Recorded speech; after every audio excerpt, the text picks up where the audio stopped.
Hello everyone, I just wanted to take a couple minutes to show you a simple trick that will help you in your class, and it'll help you review and become effective at correcting your work for this course.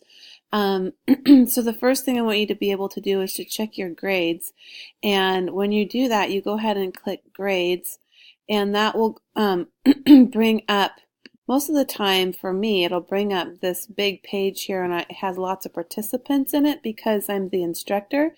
But for you, you'd want to click maybe user report. And when you get the user report, you make sure that you're in the business math section. You might have to click on business math. But just for funsies, I randomly plopped in some questions and answers into the Chapter 1 test to get an example to show you. When you click on your assignment, every single assignment, it'll tell you how you scored. It'll give you a grade out of 100, and you'll have the link here to review your work. So when you click on review, I can now see, oh, I did good there. Okay, I did good there. All right, I did good there. Oh, I didn't do good on this one.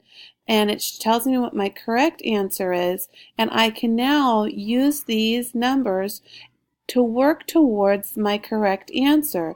I can write out my work. I can maybe research some ideas on how to get these answers.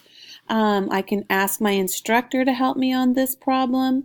And oh, I did good on this one. I did good on that one. Let's see another one here. Oh, I didn't do good on this one here. So this is a topic that I need to work on. So I'm hoping, let's just quickly run through this again.